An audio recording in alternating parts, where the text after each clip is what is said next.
মই সোনকালে যাব লাগে ঘৰলৈ দেই দেৰি কৰি থাকিলে দেৰি হৈ যায় এই শুকানবোৰ দি দিওঁ বেলেগ হ'ল 1 ফুট বহল 1 ফুট দ নন লাগিলো নে বেলেগ হ'ল আজি আমি একেবাৰে বেলেগ নহয় বাঁহ খৰি জ্বলাইছো ৰব নাই মনে মনে থাকক খৰিখন অন্য বেলেগ জাতীয়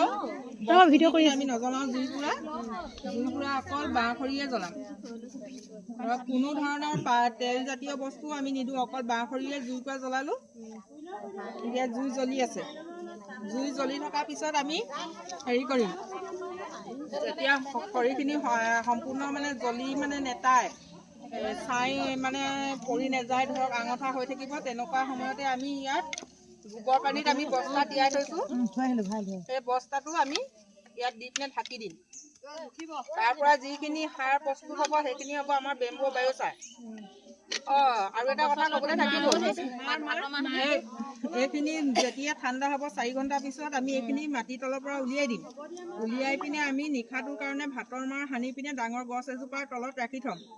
গাঁতত পুতি নহয় তলত ডাঙৰ গছ এজোপাৰ তলত আমি শুকান পাত দি পিনে ইয়াৰ তাৰ ওপৰত আমাৰ এই ভাতৰ মাৰ সনা ছাইখিনি আমি দিম তাৰ ওপৰত আকৌ শুকান পাত দিম তাৰপিছত এইখিনি কৰাৰ পিছত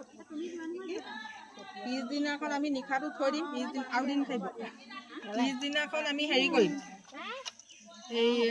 এইখিনি আমি পিচি পেলাম মিহি কৰি পেলাম মিহি কৰি পেলোৱাৰ পিছত আমি এইখিনি সাৰ হিচাপে ব্যৱহাৰ কৰিব পাৰিম এই সাৰটো এবিঘা মাটিত 1 কেজি আৰু এটা ফুলৰ টাবত সৰু চামুচেৰে এচামুচ এবিঘা মাটিত 1 কেজি